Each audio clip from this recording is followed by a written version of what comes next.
Viewers, আজ আমরা গিয়েছিলাম দিনাজপুরের বিরামপুরের কেটরার শালবাগানে। আমরা মেইন রোড পার হয়ে যখন মাটির রাস্তায় গেলাম, মাটির রাস্তাটা তেমন ভালো না।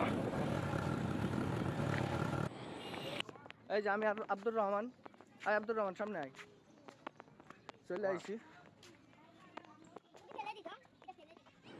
বৃষ্টিতে রাস্তার কিঞ্চিত ক্ষতি হয়েছে, এজন্য এই রাস্তা দিয়ে কোনো যানবাহন যাচ্ছে না।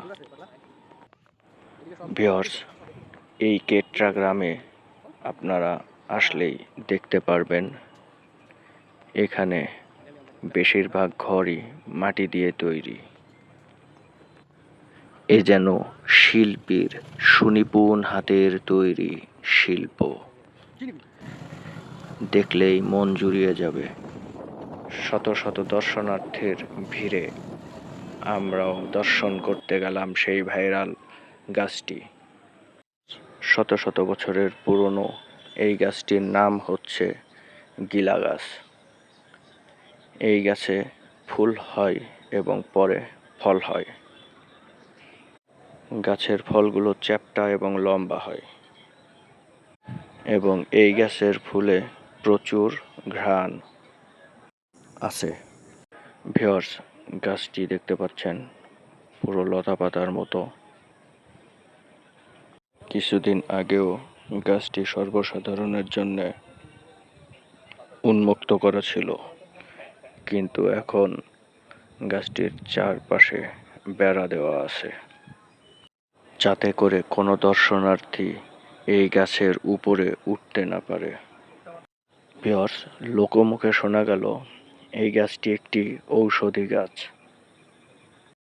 তবে এটি একটি বিরল প্রজাতির গাছ। সচরাচর এই গাছটি অন্য কোথাও দেখা যায় না। আগে দর্শনার্থীরা এই গাছের উপরে উঠে যেত, এতে গাছের ক্ষতি হয়। এজন্যে কর্তৃপক্ষ গাছে ওঠা নিষেধ করে দিয়েছেন।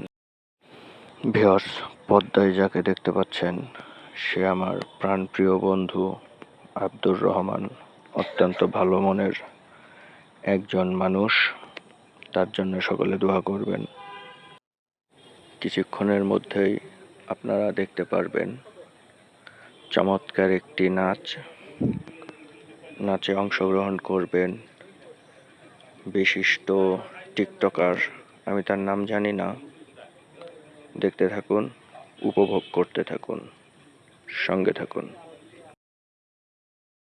ভিউয়ার্স, চমৎকার এই নাচ এবং এই গাছ আপনাদের কেমন লাগলো সকলেই কমেন্ট করে জানাবেন। সকলে ভালো থাকবেন, সুস্থ থাকবেন। আল্লাহ হাফেজ।